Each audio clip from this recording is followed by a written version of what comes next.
സംസ്ഥാന സ്കൂൾ കലോത്സവത്തിൽ ഹിന്ദി കഥാരചനയിൽ മാതൃഭാഷയിൽ കഥയെഴുതി എ ഗ്രേഡ് നേടി Mehzabi. Kodungallur KKTM government girls higher secondary സ്കൂളിലെ 9ാം ക്ലാസ് വിദ്യാർത്ഥിനിയായ മെഹസബി ഉത്തർപ്രദേശുകാരിയാണ്.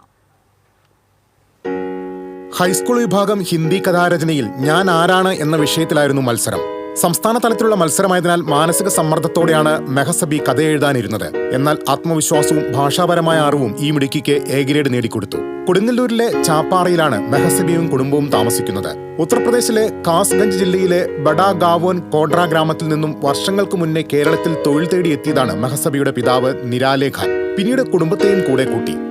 ബാലവാടിയിൽ പഠിക്കുന്ന കാലത്താണ് മെഹസബി കേരളത്തിലെത്തുന്നത്. പഠനത്തിലും മിടുക്കിയായ മെഹസബിക്ക് പരീക്ഷകളിൽ ഹിന്ദിയേക്കാൾ മാർക്ക് മലയാളത്തിലാണ് ലഭിക്കാറ്. അധ്യാപകരാണ് കഥാരചനാ മത്സരത്തിലേക്ക് മെഹസബിയെ തിരിച്ചുവിട്ടത്. സ്റ്റേറ്റ് കലോത്സവത്തിൽ ആദ്യമായിട്ടാണ് പോണത്. ചെറിയൊരു ടെൻഷൻ ഉണ്ടായിരുന്നു. ഞാൻ എല്ലാം എന്റെ മാക്സിമം എടുത്ത് എഴുതി. ടീച്ചേഴ്സ് ഫുൾ സപ്പോർട്ടാണ്. കഥയെഴുത്ത് തുടരണമെന്നാണ് മെഹസബിയുടെ തീരുമാനം. ഒപ്പം നന്നായി പഠിച്ച് ഡോക്ടറാകണമെന്ന ആഗ്രഹവും ഈ മിടുക്കിക്കുണ്ട്. മാതാപിതാക്കൾക്കും സഹോദരങ്ങളായ മുഹമ്മദ് നാജിം, മുഹമ്മദ് ആഹിൽ, അൽഷിഫ എന്നിവർക്കുമൊപ്പം കൊച്ചുവീട്ടിൽ പ്രതീക്ഷകളുടെ കഥ പറഞ്ഞു കഴിയുകയാണ് മെഹസിബ. TCV news, Kodungallur.